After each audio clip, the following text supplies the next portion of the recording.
Fala pessoal, tudo bem? Aqui é o professor Paulo Daniel, no seu canal preferido de informática para concursos aqui do YouTube, galera. Então vamos lá, hoje mais uma aula gratuita, né? Como todas as aulas aqui do canal, totalmente gratuita, conteúdo de qualidade, tá? E a gente vai resolver algumas questões da banca da UFRJ, PR4, né? Para você que está aí estudando para a UFRJ e você tem dificuldade de encontrar questões dessa banca, porque é uma banca que realiza poucos concursos, na verdade essa banca só trabalha com os próprios concursos da UFRJ, e aí é um pouco difícil de achar questões, né? Então eu estou fazendo um apanhado de questões, essa é a segunda aula para a UFRJ, beleza? Tá? E vamos resolver algumas questões. E aí, antes de começar, se você é novo aqui no canal, seja muito bem-vindo. Tá? E não esquece, né? Curtiu a aula, gostou do conteúdo? Não esquece de se inscrever, dar um like, compartilha esse vídeo, deixa o seu comentário aqui, porque isso é muito importante para me ajudar no crescimento aqui do canal, tá? Quanto mais gente curtir e compartilhar, para mais gente o YouTube vai mostrar esse conteúdo e o canal vai crescer cada vez mais, tá? E como é uma aula de questões, eu quero que você faça o seguinte, ó. O ideal é resolver, tentar fazer sozinho, né? E assistir a correção. Então, aqui na descrição do vídeo, tá? Aqui embaixo, tem o link para você baixar o material, totalmente gratuito, é só entrar lá na página, colocar lá de preencher lá o seu e-mail, tá? Que você consegue baixar o material na hora, beleza? Então assim, dá uma pausa no vídeo, baixa o material, faz as questões, aí você dá um play aqui para assistir a correção, tá? E não esquece de deixar o seu comentário aqui dizendo o que você achou desse vídeo, beleza? Então vamos lá, pessoal, sem mais delongas, né? Vamos começar, tá? Colocando aqui para vocês, ó, a primeira questãozinha que a gente vai resolver, tá? Vê, a questão é do ano de 2022, né? Da UFRJ, tá? Veja o que ela fala, ó. Evandro, assistente administrativo da UFRJ, recebeu um e-mail enviado pelo coordenador destinado à pró-reitoria de pessoal da PR4. Quando analisou o conteúdo, viu que seu endereço de e-mail constava no campo CCO, tá? Da mensagem. Isso ocorreu por quê? Tá? Então, vê, é uma questão tranquila, né? Questão sobre e-mail, da última prova, essa questão. Tá? A questão fala de cópia oculta. Tá? Lembrando, galera, quando a gente fala de e-mail, vamos fazer um resuminho sobre isso. Tá? Então, nos campos de e-mail, né, a gente vai ter ó, o campo D. E aí, o endereço de quem está aqui no campo D? É o endereço do remetente. É o cara que enviou essa mensagem, tá? A gente vai ter o campo para, que aí é o destinatário.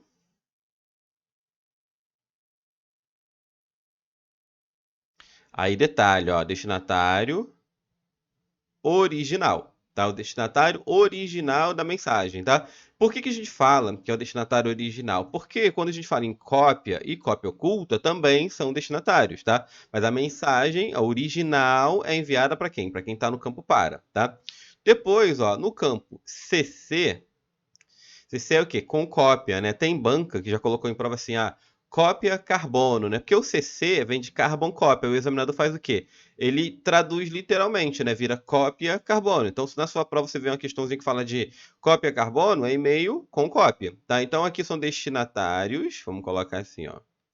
Destinatários copiados na mensagem. Ou seja, esse cara recebe uma cópia, tá? Por exemplo, ó. Se o e-mail for de para e com cópia, né? Isso, ó. Do Paulo, eu envio e-mail para Ana com cópia para o João, tá? Repara, ó. A Ana recebe a mensagem original, o João recebe uma cópia da mensagem que eu enviei para a Ana, tá? Então, o com cópia são destinatários que têm cópia, o próprio nome já ajuda. É uma coisa super simples, mas que já caiu em várias provas e tem gente que acaba errando, tá? Detalhe faz a diferença, tá? E a gente vai ter também o CCO, tá? Que é a cópia oculta, tá? Aí esses caras aqui também são destinatários copiados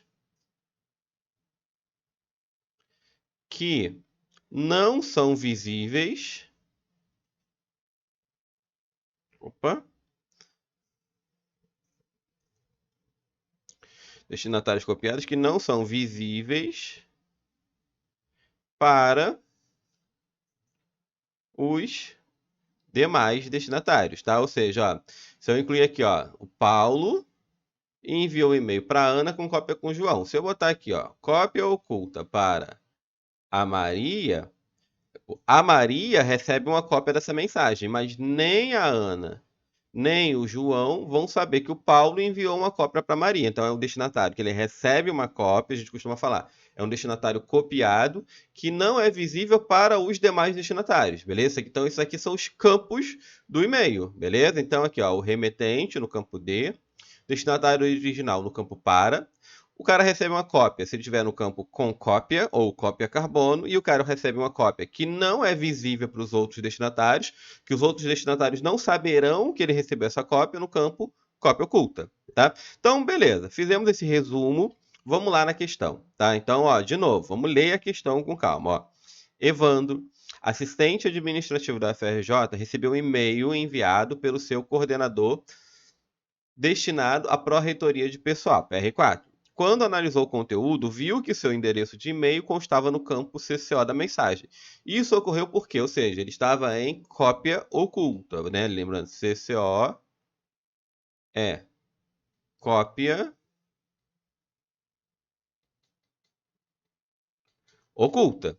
Tá? Então, ele recebe cópia, mas a cópia não é visível para os outros destinatários da mensagem. Tá? Então, na letra A, ó, os endereços em cópia oculta recebem uma cópia da mensagem. Beleza, tá? Entretanto, os outros destinatários não sabem que ele recebeu o e-mail. Perfeito, tá? Então, o gabarito da questão já é a letra A. Tá? Vê a questão, ó, 2022, ou seja, questão da última prova da UFRJ para assistente administrativo. Tá? Vê? Coisa simples, tá? É só ficar atento na redação da questão. Na letra B, ele fala o seguinte, ó. Alguns endereços em cópia oculta são sorteados para receber uma cópia da mensagem. Olha que viagem, galera. Essa aqui, né, pô, era mais difícil você errar do que acertar essa questão, né? Pela letra B aqui, não tem pé nem cabeça, né? Ele mandou lá com cópia oculta, ele vai sortear a galera que vai receber o e-mail. Nada a ver, tá? Na letra C, ó. Os endereços em cópia oculta, assim como em com cópia, recebem a cópia do e-mail, tá? E essa informação fica pública a todos os destinatários? Não, é o que está lá na letra A, tá? O cópia oculta, ele recebe uma cópia, mas a cópia não é visível para os outros destinatários. Então aqui, falso, tá? Letra D, ó. Houve uma falha no servidor de e-mails e uma cópia foi enviada para ele por engano. Também falso. Aí teria, se isso ocorresse, a gente não teria nada para falar em relação à privacidade do e-mail, né? Então, pô, eu mandei um e-mail, mas por erro chegou para outra pessoa, tá? Então aqui uma viagem. O examinador viajou nessa questão, tá? Na letra E, ó, Evandro inseria uma regra no seu servidor de e-mail para monitorar as mensagens enviadas pelo coordenador e receber uma cópia dessas mensagens. Também falso. Se você pensar um pouquinho na ideia de privacidade, essa questão aqui não tem pé nem cabeça, tá? Então, a primeira questão aqui do nosso material, o gabarito lá na letra A, tá? Vamos lá, próxima questão, galera. Ó, vamos ver o que ela fala. A tirinha a seguir representa uma cena comum no trabalho diário quando o servidor não faz um backup dos dados, tá? Ele colocou uma tirinha. A tirinha ela nem é muito importante para resolver essa questão, tá? Mas vamos ver o que tem, o que está escrito lá, ó. Deixa eu colocar aqui pra gente. Vejam o seguinte, ó. Ele fala, ó. Os dados do nosso servidor foram sequestrados, tá? Por favor, não me diga que o backup mais recente é de semanas ou meses atrás. Aí o suporte fala: Ah, não, quanto a isso não precisa se preocupar, nós nunca fizemos um backup, tá? Então, o que é um backup, galera? Tá? Backup é o que a gente chama de cópia de segurança, tá? Então, backup são cópias de segurança. Tá? E aí, para que serve o backup, galera? É aquilo, pô, meu HD queimou, mas eu tenho um monte de dados importantes aqui. Aí, o que eu preciso? Eu preciso ter um bom backup dos dados, tá? Porque aí eu não perco as minhas fotos, os meus materiais, tá? Então, backup são as cópias de segurança, tá?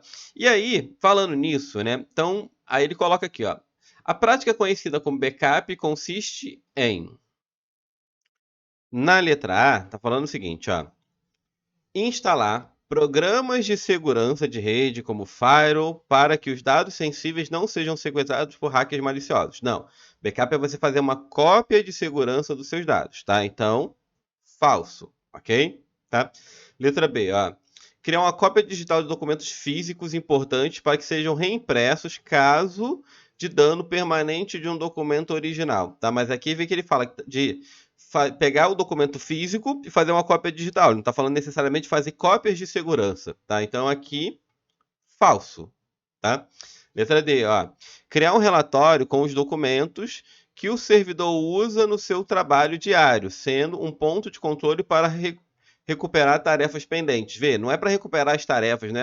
Anotar o que o cara faz no dia a dia para poder recuperar o trabalho dele caso ocorra algum problema. Fazer cópia dos arquivos para poder restaurá-los caso ocorra uma falha, tá? Então, falso a letra C, né? Letra D, ó. Criar uma cópia de segurança, né? Vê que essas questões assim que são conceituais, né? Elas são boas, né? Eu gosto desse tipo de questão porque na prática vem na cara, assim, galera. Você não tem nem muita dúvida quando você lê a questão, tá?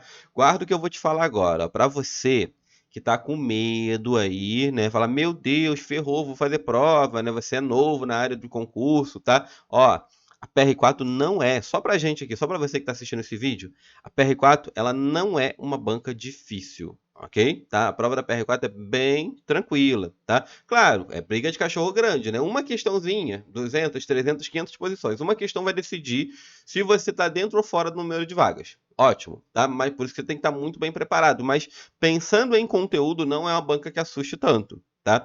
Então, vamos lá, ó. Então, vamos ler de novo a letra D, ó. Criar uma cópia de segurança dos arquivos digitais importantes para que sejam recuperados em caso de desastre, como exclusão equivocada de um arquivo. Perfeito, é para isso que faz backup, né? Criar uma cópia de segurança para poder recuperar caso haja uma falha, que ele usou o termo desastre. Então, o gabarito da questão é a letra D, tá? Na letra A ele fala, ó, fazer reuniões periódicas para analisar a última semana de trabalho e projetar a próxima semana. Pô, que viagem, isso aqui não tem nada a ver com backups, tá? Então, o gabarito da questão lá na letra D, tá? Já que essa questão fala de backup, tá? Vamos ver o seguinte, ó, galera, olha só. Sobre backups, algumas informações importantes, tá? Primeiro, ó, backup tem que ser um processo automático. O que significa isso quando eu digo que tem que ser um processo automático, tá? Copiar e colar não é backup, tá? Backup é assim, ó, por exemplo, se eu entrar lá no Windows, vou falar nas opções de segurança, tá? E ativar lá o histórico de arquivos, tá? E lembrando que backup no Windows, isso é importante também, ó. Backup no Windows.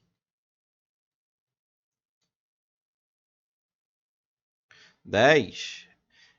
A opção que você tem no sistema é o quê? É o histórico de arquivos. Então é aqui que está a opção de backup, tá? Então falar, não, para que serve o histórico de arquivos do Windows 10, tá? Para realizar as cópias de segurança, tá? Então aí é o seguinte, ó, backup é um processo automático. O que significa? Ah, eu tenho que, para eu chamar de backup, eu tenho que configurar lá a ferramenta de backup para ela fazer backups automaticamente, tá? Igual no celular, não sei se vocês usam isso. Por exemplo, no meu smartphone, eu uso um serviço que é o Google Fotos, né? Então, quando eu tiro foto com o celular, tá? Automaticamente ele pega aquelas fotos e salva lá no meu Drive, tá? Então, vê, isso é backup. Por quê? Porque é um processo automático. Guarda, copiar e colar não é backup, tá? E aí, sobre backups também é importante, tá? E aí já misturando, trazendo para a parte de programas maliciosos, tá? Repara que a charge dessa questão, ela fala assim, nossos dados foram sequestrados, tá? Então, olha só, essa frase aqui é importante, ó. Nossos dados foram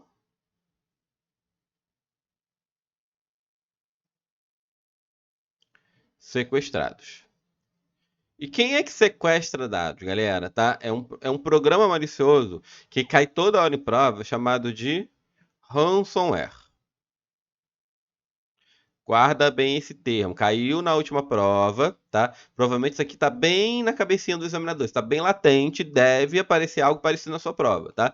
Então, ransomware é aquele que criptografa os dados para cobrar um resgate, tá? Infelizmente, hoje em dia, isso é muito comum. Como é que funciona? É assim, ó.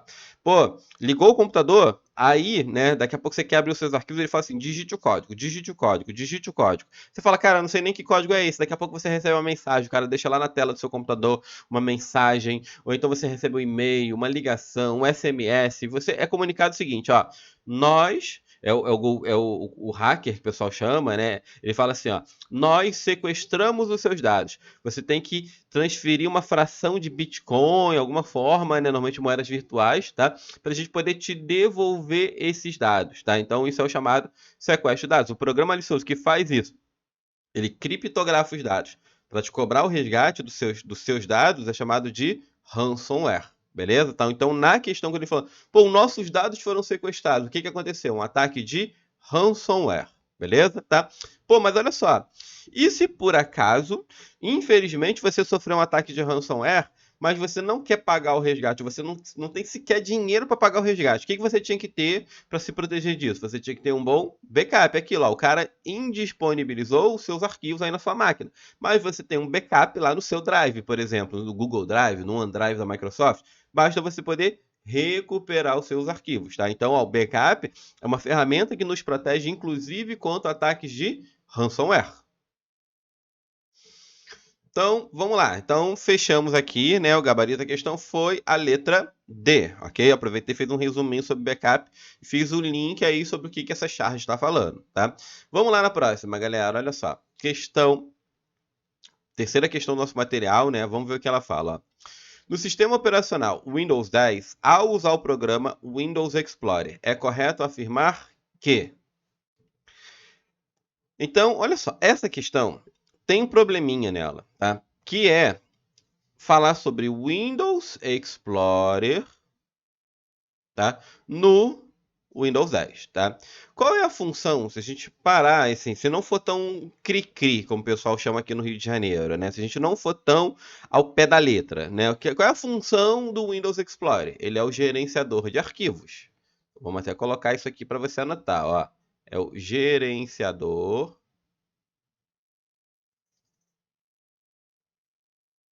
de arquivos, tá? Gerenciador de arquivos, a gente pode falar gerenciador de pastas, gerenciador de diretórios, tá? Então, assim, tudo que você faz com arquivos e pastas no Windows, você usa o gerenciador de arquivos, tá? Só que aí, até eu dei uma gaguejada aqui, por quê, galera? Porque o Windows Explorer é o nome tradicional do explorador de arquivos do Windows, né? Do gerenciador de arquivos do Windows. Só que a partir do Windows 8, a Microsoft parou de chamar de Windows Explorer. Ela começou a chamar de quê? De explorador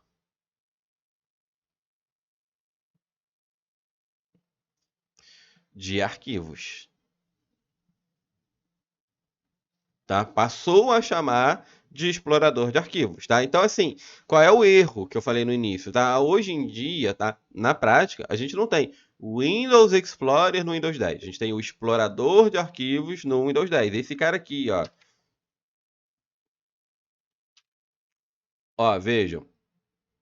Esse cara aqui é o explorador de arquivos, tá? Então vê que ele chamou, né, de Windows Explorer. Tá? Ah, não tem problema, assim, eu não vejo esse problema dele chamar isso de Windows Explorer, tá? Vou até dar um zoom aqui para você conseguir ver, ó. Eu pressionei o Windows E, né? Que é o quê? Lembra Edge Explorador ou Edge Explorer, tá? E aí você vê aqui na barra de título, ó, o nomezinho que a Microsoft dá para ele. Então a gente não fala mais em Windows Explorer no Windows 10. Mas aí releva que dava para resolver a questão, tá? Mas aí lembra, ó, o atalho para abrir esse cara aqui, ó, é Windows mais aí você pode lembrar, é de explorador, é de Explorer, beleza?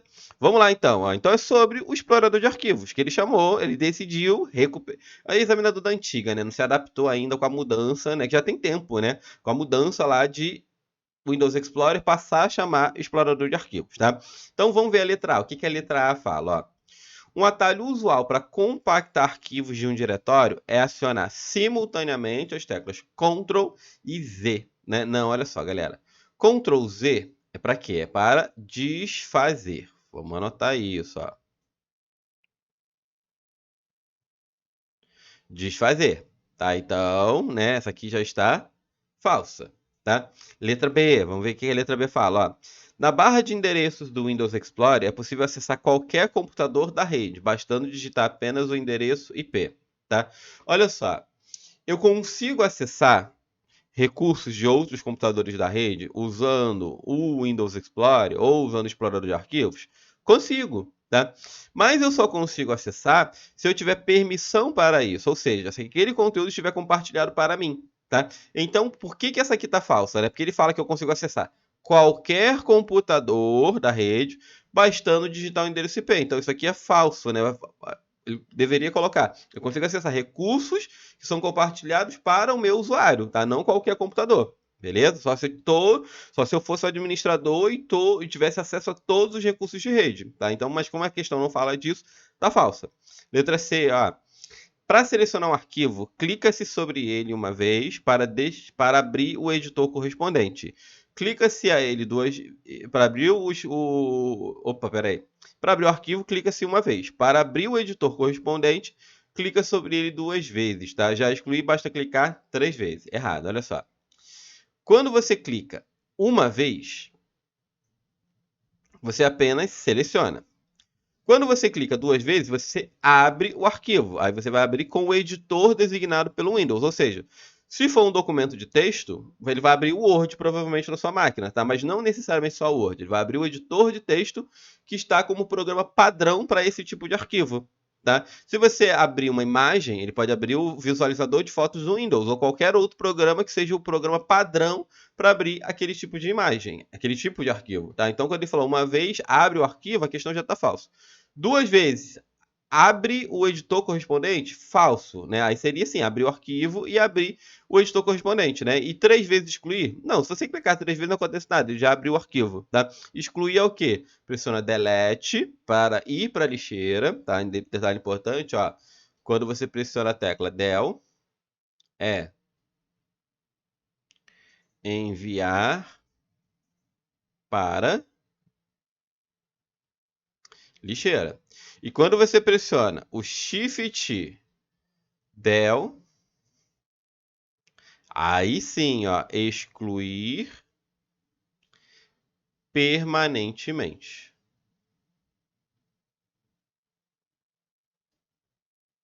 Tá? E fica ligado, atenção importante, ó, nesse atalho aqui. Isso aqui não cai em prova, isso despenca. É o tempo todo caindo questão sobre isso em prova, né? Excluir permanentemente, excluir sem enviar para a lixeira. Qual é o atalho? É o Shift Del, beleza? Tá? Vamos lá, ó. Então, a letra C, ela também tá falsa, né? Na letra D, vamos ver o que a letra D fala. Ó. Para uma mudança na ordenação de um diretório seja mantida para outros diretórios, o usuário deve, no menu Arquivo, salvar como. Tá? Confesso que assim, eu já reli essa questão algumas vezes e não entendi essa ideia de ordenação. Tá? Então, isso aqui, falso. Tá? Lembrando que no explorador de arquivos a gente não vai ter opção de salvar como, porque ele não edita os arquivos. Tá? Então, aqui, falso. Tá? E na letra E, tá? É possível selecionar documentos e pastas não sequenciais pressionando a tecla Ctrl e clicando no documento ou pasta, tá? Isso aqui, ó, perfeito, tá? Aquela ideia de selecionar por área. Como assim, galera? Vamos lá no explorador de arquivos para visualizar isso na prática. Deixa eu pegar aqui. Ó, não é aula ao vivo, mas eu faço isso aqui ao vivo para vocês. Vamos lá, deixa eu ver aqui. Abrir uma pastinha aqui de exemplo. Olha só, abri uma pasta de exemplo aqui. Então, olha só, galera. Primeiro, se eu quiser selecionar tudo, todos os arquivos, eu vou pressionar o quê? Ctrl A. Então, Ctrl A, seleciona tudo, tá? Se eu quiser selecionar, ó, do primeiro, do Banco do Brasil até o TCE, o que eu faria? Ó, eu pressionei a tecla Shift, ok? Tá? E selecionar partes que estão próximas, né? Sequenciais, ok? Tá? E para selecionar arquivos que não estão próximos, é aí que ele colocou como arquivos não sequenciais, não é isso? Tá? Que não estão sequenciais, que não estão na ordem, aí você vai usar a tecla Ctrl. Então lembra, selecionar tudo é o Ctrl A, né? A de All, né? O selecionar uma área, tá? Ou seja, ou arquivos sequenciais, como a PR4 falou, é usando Shift, e arquivos que não estão próximos, tá? A gente vai usar o Ctrl, beleza? Tá? Então, nessa questão aqui, gabarito lá na letra E, beleza? Vamos lá, pessoal, olha só, e se você tá curtindo aqui, não esquece, né? Ó, sempre nessa história, em todo canal tem isso, né, pessoal? Mas vou te explicar o porquê, né? Eu, como professor, didaticamente, eu me sinto na obrigação de o Facebook, né, o Instagram, o YouTube, né, que é esse canal que a gente tá, você está assistindo essa aula, tá? Eles têm o que a gente chama de algoritmo, é a forma de mostrar o conteúdo, tá? E o que eles levam em consideração? O YouTube entende que o conteúdo é bom, o conteúdo é relevante, o conteúdo vai entreter as pessoas, porque o YouTube quer que você fique, quanto mais tempo você ficar usando o YouTube, melhor para ele, tá? Então, ele é pensado em manter o usuário na frente da tela. Tá? Então é o seguinte, ó, se o YouTube entende, pô, esse vídeo é legal, esse vídeo prende o usuário, esse vídeo, né, dá engajamento, né? Se a gente fala de engajamento, é manter o usuário sentadinho lá assistindo o vídeo daquela ferramenta, né? Assistindo o vídeo do YouTube. Tá? Então ele fala, pô, esse vídeo aqui, quando o cara para assistir, o cara curte, o cara comenta, o cara compartilha com alguém, tá? Então esse vídeo é bom, esse vídeo gera engajamento, tá? Então o que eu quero, né? Esse canal aqui, as aulas são gratuitas, tá? Mas a ideia também é o quê? Pô, você tem que me ajudar a te ajudar. Enquanto, né, você assiste, você me ajuda, ok? Tá? Então, assim, e se você der um like, se você se inscrever no canal, pô, gostou da aula, se inscreve no canal, né? Dá aquela moral pra gente, ok? Tá? Então, se você se inscrever no canal, se você dar um like, se você comentar, se você compartilhar, você tá me ajudando a divulgar e esse canal vai crescer cada vez mais, beleza? Tá? Então, deixa aquele joinha aí, tá? E se tiver dúvida também, manda pra mim, tá? Que a gente resolve isso aí, eu respondo as dúvidas, beleza? Vamos lá, próxima questão, galera. Agora, ó, agora já foi lá para a prova de 2021, né? Vamos lá. Marque a alternativa que indica um sistema de controle de tráfego entre duas redes. Então,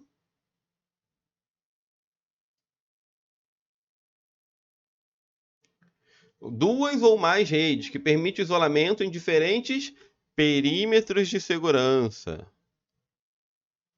Como, por exemplo, a intranet, que é a rede interna, e a internet, que é a rede pública, para evitar tráfegos indesejados no ambiente protegido, ok? Tá? Então, ó, a ideia aqui, ó, um sistema que controla o tráfego entre duas ou mais redes, estabelece perímetros de segurança, tá? E isola ambientes diferentes, como a intranet e a internet. De quem que ele está falando aqui, galera? Olha só. Vamos pensar o seguinte, ó. Primeiro, quando a gente fala de internet, a gente chama de rede pública. Que, assim, literalmente falando em internet é o quê? Ligação entre várias redes, tá? E quando a gente fala de intranet, né, é rede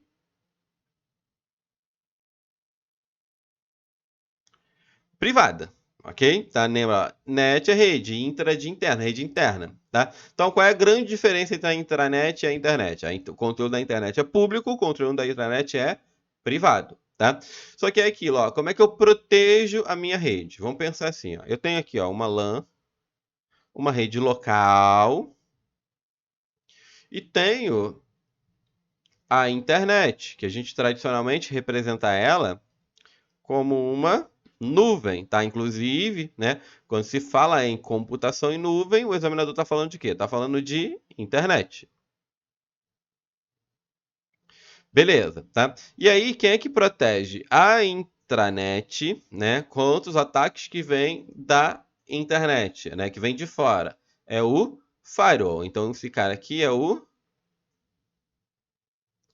firewall, ok? Da parede de fogo, né? Mas o nome não ajuda muito não. O firewall ele funciona, tá? Como um filtro. Vamos colocar assim, ó. O firewall funciona como um filtro. O firewall abre e fecha portas. A gente pode anotar isso também. Abre e fecha portas. Então, o firewall é um filtro, abre e fecha portas, ok? A função principal dele é o quê? Evitar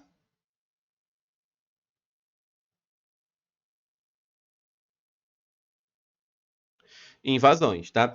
Olha só, quando nós configuramos o firewall, nós estabelecemos o que nós chamamos de regras de firewall, tá? E aí, o que são as regras de firewall? É dizer para ele o que pode ou não pode passar por ele, naquela ideia de não deixar entrar, não deixar sair, ok? Tá? E aí, no final das contas, o firewall existe para evitar invasões, ok? Tá? Fala assim, por exemplo, quem evita que o meu computador seja invadido é o antivírus. Não, o antivírus ele protege o seu computador contra programas maliciosos. Quem evita que o seu computador seja invadido é o firewall, ok? Então, o gabarito dessa questão aqui é a letra B de bola, ok? Tá? Então, B é o nosso gabarito, tá? O firewall, tá? É quem? É um sistema que controla o tráfego entre duas redes, tá? Beleza, tá?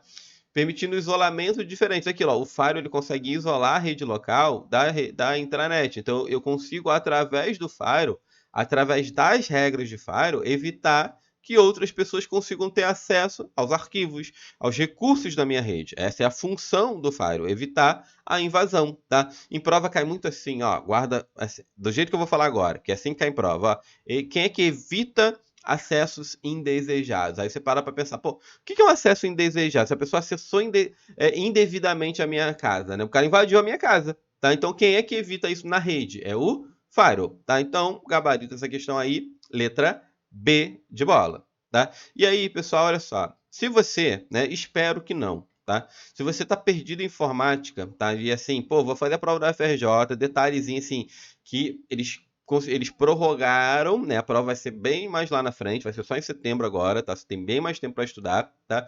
E aí o seguinte, ó, se você tá com dificuldade em informática, tá? Eu tenho um curso completo para o FRJ, tá? Com todo o conteúdo do edital, beleza, tá? E aí se quiser conhecer, ó, precinho camarada, tá? Precinho bem camarada, tá? Se você quiser conhecer, assim, sem nenhum compromisso, você pode aqui acessar aqui na descrição do vídeo também tem um link para o meu site, tá? Que mostra lá quais são os cursos, tá? E tem o link, né, direto para o curso de informática para a UFRJ, beleza? Tá? Então, assim, mas se tiver maiores informações, entre em contato comigo aqui no Instagram ou pela página mesmo, tá? Que eu resolvo. Mas, ó, para você não sofrer informática, tá? Teoria, muitas questões de prova, sempre, né? Eu gosto de trabalhar questão porque eu sei que questão é o que resolve a vida do candidato, que faz você aprender mesmo resolvendo questões, tá? Então, clica aqui no link para conhecer e se tiver interesse, tá? Você não vai se arrepender, galera. Inclusive, tem 7 dias, eu tenho tanta confiança lá que você tem 7 dias para conhecer e assistir as primeiras aulas, gostou? Se você não gostou, você pode pedir o reembolso, tá? Que a gente reembolsa 100% do valor, tá? Se você pedir dentro do prazo, beleza? Tá? Mas eu tenho certeza que se você adquirir no curso, você não vai se arrepender, beleza? Vamos lá, é para gabaritar informática no concurso da UFRJ, tá? Agora vamos lá, última questão da aula de hoje, tá? Botei só 5 questões para não ficar muito cansativo, tá? Claro que terão outras, beleza? Em outros vídeos. Vamos lá, ó. Um código malicioso que utiliza a rede de computadores como forma de disseminação, normalmente explorando vulnerabilidades de sistemas remotos, é chamado de, tá? Então aqui ele está falando de código malicioso e aí que a gente costuma chamar o quê? De malware, tá? E aí, pessoal, olha só. A essa altura do campeonato, tá? Espero eu que você aí na tua casa não tenha aquela, não, é vírus, né?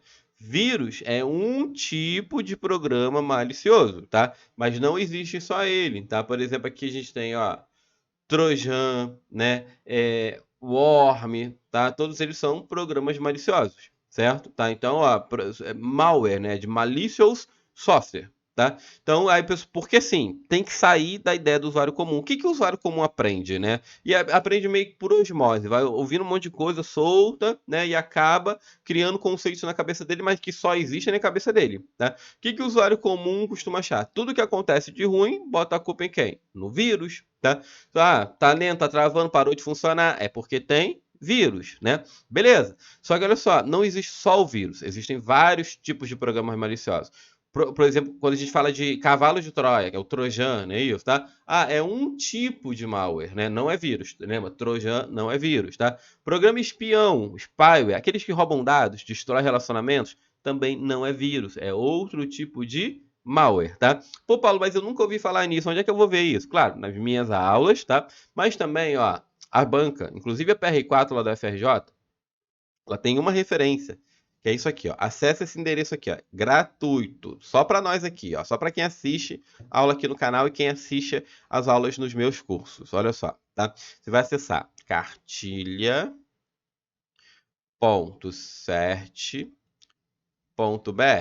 Cartilha de segurança da informação da internet, tá? E aí, lê a cartilha de graça, tá? 0800, tá? Lê a cartilha do CERT. Praticamente tudo que aparece em prova sobre segurança da informação, e já deu para perceber que a PR4 gosta de segurança da informação, né?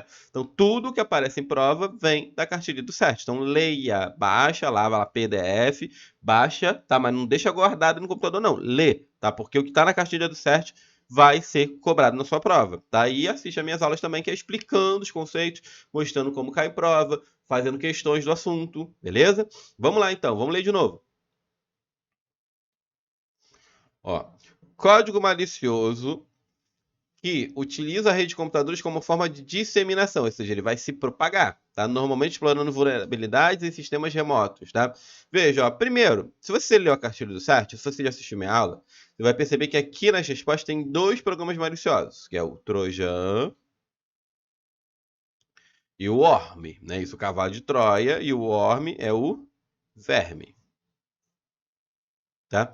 E aí, então, assim, ó, vê, já resolvemos 60% da nossa questão, tá? O Trojan é aquele cara que aparentemente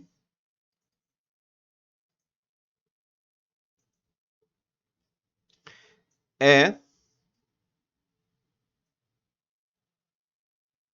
inofensivo, tá? Tanto é que se você tiver com a cartilha do CERT aí, você vai ver que na redação da cartilha ele fala assim, ó, Trojan é um malware que além das funções para a qual ele foi projetado, ele executa ações danosas, ou seja, é um programa malicioso que além de fazer aquilo que ele diz para você que faz, ele faz coisa errada, ok? Tá? E isso é um cavalo de Troia. Para entender esse conceito, lembra da história de Troia? Tem até o filme, né? Tem a série, tá? E aí era o seguinte, ó, ninguém conseguia invadir Troia, tinha os muros altos, tá? Só que aí os gregos eles fizeram o quê? Eles enviaram, né, o cavalo e aí o pessoal achou que era um presente, tá? E aí foi como algo bom, algo inofensivo, tá? E uma vez que ele tá dentro, ele abre as portas e a cidade é invadida, tá? Porque a gente usa até o termo presente grego, vem dessa historinha aí de Troia, tá? Então, se você tem um programa malicioso que aparentemente não é uma coisa ruim, tá? Já até caiu com outras bancas dizendo assim, não, é um malware disfarçado de algo útil. Isso é um cavalo de Troia. Tá? Então você vê que no enunciado não fala nada sobre isso, fala que ele se dissemina pela rede, tá?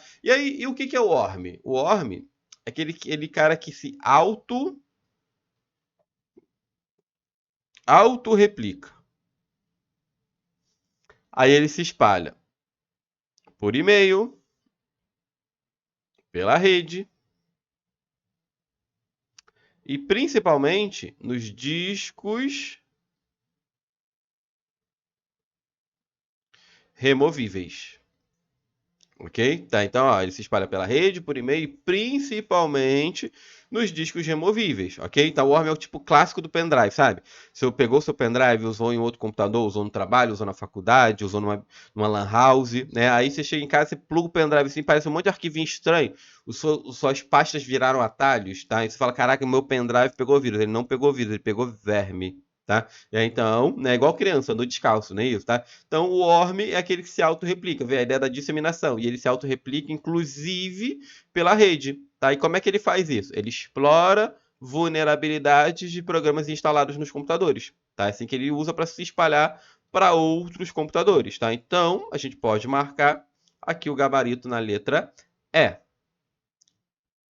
Então, galera, essa foi a última questão dessa aula de hoje, tá?